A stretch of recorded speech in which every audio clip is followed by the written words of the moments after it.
That email was supposed to end the nightmare, but the mere sight of the sender's name made my blood run cold, a chilling premonition that the most terrifying part was only just beginning.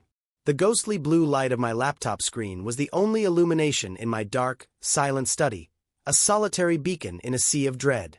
The notification glowed with a sterile, malevolent finality, its subject line, "Your DNA results are ready," feeling less like an invitation and more like a verdict waiting to be read. My hand, suddenly a clumsy and alien thing, hovered over the mouse. A cold, clammy sweat beaded on my forehead and prickled at the nape of my neck. My heart was no longer just a drum. It was a frantic, caged animal throwing itself against the bars of my ribs, a wild, panicked rhythm entirely at odds with the machine's calm, digital pulse. This was the moment I had both desperately awaited and secretly dreaded for 6 agonizing months. This single click would either shatter my sister Fiona's meticulously constructed web of lies and restore the fractured pieces of our family, or it would be the detonator that plunged us all into a deeper, more permanent darkness, a chaos from which I feared we might never find our way back. My mind, treacherous in its anxiety, became a time machine, violently yanking me back to the innocuous beginning, to the deceptively casual comment that had acted as the first, fateful domino in a chain reaction of ruin. It had been a picture-perfect Sunday dinner at our dad's house exactly half a year ago.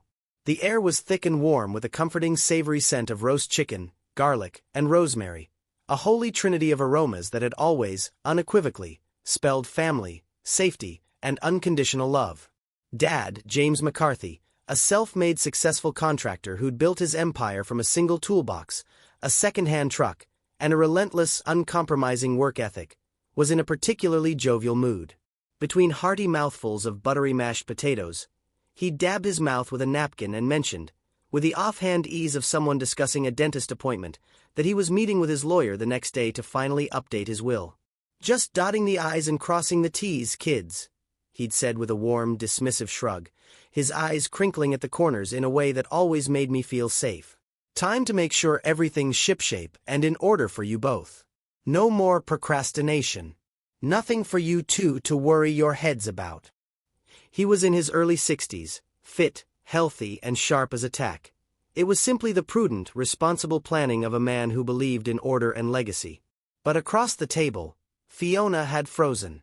Her fork, laden with precisely 3 green beans, halted its journey midway to her parted lips. I saw the change in her eyes first, a subtle, almost imperceptible shift from relaxed contentment to a razor-sharp, calculating focus. The warmth in them vanished, replaced by an icy glint. "Updated how exactly?" she'd asked, her voice a little too high, a little too tight, the casualness she was aiming for cracking at the edges like thin ice. Dad, blissfully oblivious to the seismic shift he had just triggered, simply waved a hand, his attention already drifting back to the roast. "Oh, the usual dry legal jargon. Setting up trusts for future grandchildren, clarifying specific bequests, optimizing for estate taxes. Dull as ditch water. The bottom line is you'll inherit it all equally, just as your mother and I always planned." He'd smiled at us both then, a smile meant to be reassuring, a blanket of parental security. But for Fiona, it was evidently anything but. That seemingly harmless, responsible comment had lit a fuse of avarice and paranoia in her brain, a fuse that had been smoldering unseen for years, and I was now standing directly in the path of the impending, devastating explosion. The change in her wasn't immediate or dramatic. It was a slow, insidious poison, administered in tiny, almost homeopathic daily doses, each one meticulously designed to make me doubt my own history, my own memories, my own reality. It began with what she expertly passed off as harmless observations, little comments dropped like carefully chosen stones into the still, clear pond of our family life, meant to distort the reflection they found there. We'd be standing by the grand fireplace in Dad's living room, laughing at the ridiculous fashions in the array of old family photos on the mantel, and she'd pick up a silver-framed picture of me as a chubby-cheeked, bald baby. She'd say, her head tilted in a parody of scholarly curiosity. "It's so funny. I was looking at this the other day. You really don't look like either Mom or Dad in this one, Liam. Not really. Your nose is completely different. Where did that button shape come from? Mom's was so straight and aristocratic. And your eyes. They're such a different, murkier shade of blue. Almost a steel gray. Ours are sapphire. She'd laugh then, a light, tinkling sound that was a masterful performance, because it didn't reach her cold, assessing eyes. Maybe the stork got the wrong address. Wouldn't that be a hoot? I'd force a laugh, playing my part in the joke, my stomach tightening. All babies look like bald, grumpy old men. Fie. Relax. I've got Dad's terrible, punch-a-wall temper and Mom's legendary, dig her heels in stubbornness. I even have her stupid double-jointed thumbs, for God's sake. I'd wiggle them at her, a pathetic party trick I now had to use as evidence of my belonging. What more proof do you need? A signed affidavit from the maternity ward nurse. But she didn't relax. The comments evolved, mutated, becoming more frequent, more pointed, less artfully veiled. At our cousin's wedding, surrounded by the joyful cacophony of family, I'd been laughing heartily with a group of relatives when I distinctly overheard her whispering to our Aunt Carol in a hushed, confidential tone near the punch bowl. I've always felt there was something, just a little off about Liam. Don't you ever get that feeling? He never quite fit the family mold. Like a square peg. When she caught my eye across the room, she didn't flinch or look away in embarrassed guilt. Instead, she held my gaze, her expression neutral, and offered me a small, cold, calculating smile, a predator acknowledging its prey, before deliberately turning her back. A shiver, cold and sharp, went down my spine. This was no longer a joke. This was a declaration of war. Then came what I privately, bitterly termed her genealogy phase. Fiona, who had never shown the slightest interest in science or history beyond what could wear Prada, became an overnight, self-proclaimed expert on DNA, Mendelian inheritance patterns, and sensationalized family secrets ripped from daytime talk shows. My inbox was flooded with articles she'd send me daily. Woman discovers father isn't biological parent through shocking DNA test. The hereditary lies families tell. Are you who you think you are? The shocking truths hidden in your genes. Your family tree might be a lie. She'd corner me at family barbecues at Dad's house, a glass of chilled Pinot Grigio in her hand, her eyes gleaming with a strange, unnerving intensity. Have you ever truly wondered about your real parents, Liam? She'd ask, her voice dripping with a faux syrupy concern that made my skin crawl. I mean, really wondered, deep down in your soul? Don't you ever feel a disconnect sometimes? A sense of profound isolation, that you don't quite belong in this family? That you're different. She made it sound like she was offering me a great gift of enlightenment, the key to unlocking my true, hidden self, when all she was doing was trying to pick the lock on my very place in our family, to pickpocket my identity. I tried talking to Dad about it, my words clumsy and inadequate. How do you even begin to form the sentence? How do you explain that your own sister, your childhood confidant, the person who taught you how to ride a bike, is orchestrating a quiet, malicious campaign to legally and biologically disown you? I'd mumbled something vague about Fiona being stressed out and acting a bit weird and obsessive lately. Dad, still carrying the quiet, profound weight of losing Mom 8 years ago, a grief that had softened his edges, just sighed and rubbed his forehead wearily. She's always been high-strung, son. You know that. A perfectionist. It's probably the pressure at her firm. She'll snap out of it. He wanted peace, above all else. He couldn't countenance the idea of conflict between his children. But I knew it was more, much more. The timing was exquisitely, damningly perfect. The will. The money. The multi-million-dollar family business that Fiona, as the ambitious firstborn, had always assumed she would naturally control, helm, and inherently deserve a larger, controlling share of. Her obsession wasn't about uncovering a fascinating family history. It was a preemptive strike, about securing her fortune and surgically removing a perceived competitor from the equation. Her masterstroke, when it finally came, was diabolical in its cleverness and its utter ruthlessness. She arrived one Sunday not with subtle hints or whispered doubts, but with a full-blown, professionally printed presentation. There were glossy, full-color brochures, detailed comparison charts of different DNA testing companies, and an elaborate multi-phase plan to map our glorious and storied lineage. She pitched it with the fervent zeal of a televangelist as a beautiful, heartfelt, surprise birthday gift for Dad. A noble way to honor Mom's memory by exploring the deep roots of the family she had loved and built with him. We need everyone to participate for it to be truly valid and comprehensive, she'd emphasized, her eyes laser-locking onto mine with an unnerving, challenging intensity. Especially the direct male line. It's absolutely crucial for the Y chromosome tracking. It's the cornerstone of the entire project.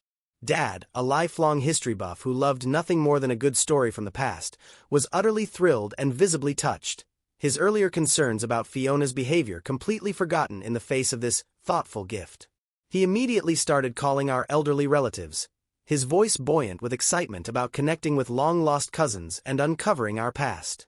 He was beaming with pride, completely, tragically unaware that he was being masterfully manipulated into funding and endorsing his daughter's personal vicious inquisition against his son. I was completely and utterly trapped. The walls of her scheme closed in on me. If I refused, I would look guilty, defensive, confirming her poisonous suspicions in the eyes of the family she was already subtly poisoning against me. If I went along with it, I was playing a rigged, high-stakes game of Russian roulette with a test I knew would prove my parentage, but I no longer trusted Fiona not to interfere, to not find some ingenious, malicious way to twist the outcome. My paranoia, it turned out, was a pale, amateur shadow of her own, but it was entirely justified. The moment of horrifying truth came when I went to her sleek, minimalist apartment to pick up my assigned test kit. The box was on her marble kitchen counter, already opened, its security seal broken and dangling. My stomach plummeted. Inside, the plastic sleeve was torn, and the saliva collection tube wasn't empty and sterile. It was already filled with a murky, foreign liquid.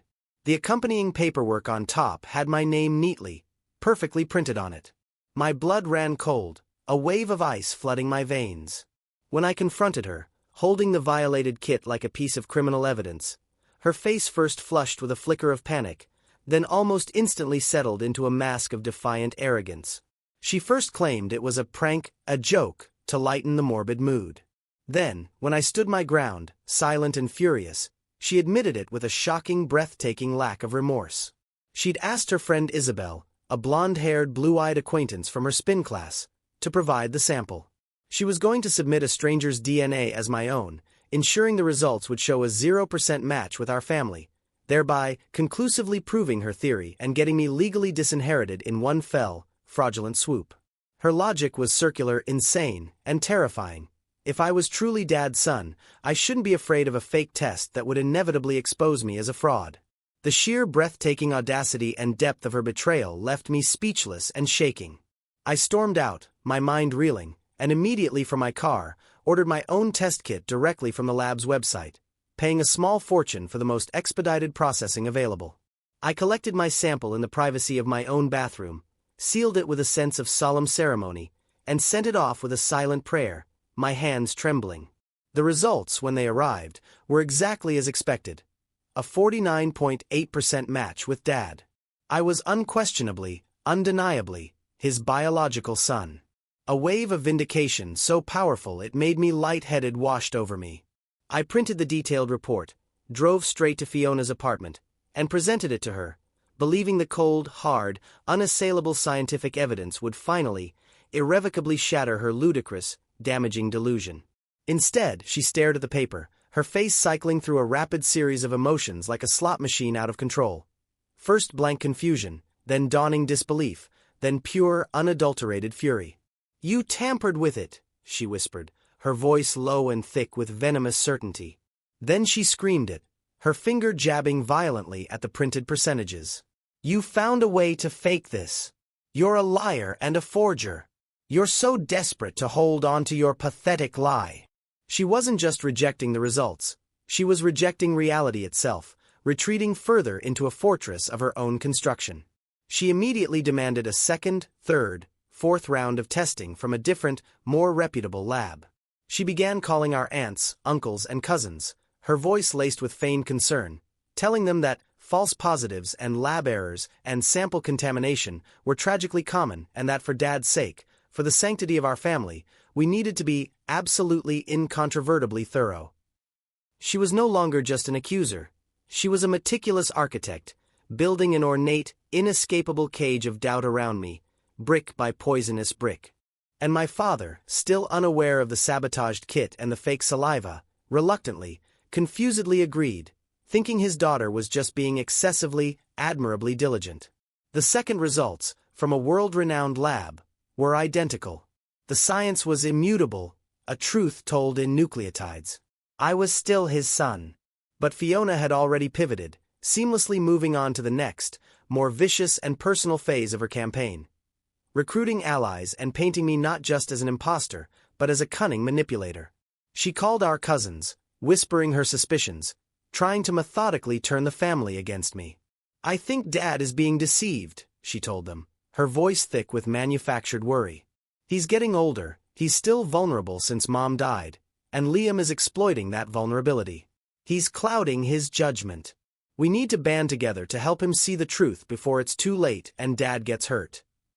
She was expertly portraying herself as the heroic, clear-eyed protector of the family legacy and me as the sinister, opportunistic imposter. It was our cousin Mike, a level-headed, pragmatic guy I'd played Little League with, who finally called my father, his voice heavy with bewilderment and genuine concern. "Uncle James," he said carefully, "I don't know what's going on, and I don't want to get in the middle of anything, but I think Fiona might need help. She's saying some really, truly crazy things about Liam. She sounds unwell, delusional." That phone call, that moment of external validation, was the end of my silence. I could no longer protect him from the truth or protect her from the consequences of her actions. That very evening, I sat down with my father in his quiet, book-lined living room, the same room where this entire nightmare had begun with a casual remark over dinner, and I told him everything. I held nothing back. I recounted the months of snide comments, the manipulated genealogy project presented as a gift, the horrifying discovery of the pre-filled test kit, her cold admission about using her friend's saliva, the relentless, grinding accusations, and the recent, desperate calls to family members trying to turn them against me. I showed him the printed emails, the saved texts, the damning DNA results from 2 separate, reputable companies. I watched, my heart breaking, as the color slowly drained from his face, as the easygoing, trusting light in his eyes dimmed and was replaced by a storm of hurt, dawning horror, and devastating disillusionment. The full, ugly, monstrous scope of his daughter's betrayal unfolded before him in brutal, high-definition detail. He called Fiona over immediately for a confrontation, his voice steely and unfamiliar on the phone. It was uglier, more visceral, than I could have ever imagined. She arrived smiling, oddly triumphant, clutching brochures for a third DNA testing company, already prepared to dismiss the previous 2 as compromised. When Dad, his voice trembling with a pain I'd never heard before, a pain that seemed to age him a decade in minutes, laid out the entire story. The sabotaged kit, Isabel, the entire sordid plot. Her smile didn't just fade, it was wiped from her face as if by a violent, invisible hand. It was replaced by a cold, defiant, terrifying rage that was shocking to behold. She didn't deny a single thing. In fact, she admitted to everything, justifying it with a twisted, self-righteous zeal as her sacred duty to protect him and his life's work from an imposter and a fraud. She called me a liar and a conman to his face, citing her bizarre evidence, the way I sometimes hold my fork aggressively, the fact that my laugh sounds forced and unnatural, her insistence that my hairline was all wrong for the McCarthy family. She was living in a completely different reality, a paranoid, self-justifying fortress she had constructed brick by delusional brick, and she was the lone, heroic defender of its gates. My father, a man who had faced down bankruptcies, brutal business rivals, and the devastating, soul-crushing loss of his wife, looked more shattered and broken than I had ever seen him. His shoulders slumped under an invisible weight, and the lines on his face seemed to deepen and multiply right in front of my eyes. His voice, when he finally found it, shook with a mixture of utter heartbreak and pure, unvarnished fury. "You tried to destroy your own brother," he said, each word measured, heavy and final, like stones dropped on a grave. "You tried to tear this family apart at its seams based on nothing but a feeling. A greed you've let consume you. You committed fraud. You lied to me with a smile on your face. You involved our entire family, our name, in your sickness." He told her she was no longer welcome in his home or his life until she got extensive, serious, professional psychological help. He said the trust between them was not just broken, it was pulverized, and that it might be, probably was, broken forever. Fiona listened, her face a stony, impenetrable mask of resentment and absolute certainty in her own rightness. She didn't cry. She didn't apologize. She didn't even look at me. She simply turned on her heel, walked out of the house that had been her home, and left in a silent, terrifying storm of cold rage. She has blocked us both on everything. Phone, social media, email, every possible digital tether. Dad, through his immense palpable pain, has reached out to her through reluctant relatives, offering to pay for any therapy, any treatment she needs, but his condition is firm and non-negotiable. She must first fully admit to her delusion, to the entirety of her actions, and apologize sincerely, not just to him, but to me. So far, there has been only radio silence from her end. It's as if we have ceased to exist. She has chosen her fabricated truth over her real family. As for me, the relief is immense, a physical weight lifted from my chest. The constant, grinding weight of accusation is gone. But it's a relief profoundly tinged with a deep, permanent sadness, a mourning for the sister I grew up with, who shared my childhood, who is now gone, replaced by a stranger consumed by a greed and paranoia I cannot fathom and will never understand. My father has, unsurprisingly, completely reconsidered his will, though he refuses to discuss the details with me, and I don't want him to. He just puts a hand on my shoulder, his grip firm, and says, quietly and with immense, hard-won conviction, that character matters infinitely more than bloodline. And he is right. I have the DNA test, a scientific document that proves my blood, my origin. But it was my sister's own actions, her relentless, merciless campaign, that truly revealed her character. Some fractures, no matter how much you want them to, never truly heal. You just learn to live with the ache. I have my family, my vindication, and my father's unwavering love and trust, now forged in fire. But I also carry the chilling, life-altering knowledge that sometimes, the people who are supposed to love you the most are the ones who are most willing to destroy you for what they believe is a larger slice of the pie. The email is still open on my screen. I take a deep, steadying breath of the cool, quiet air, and I click.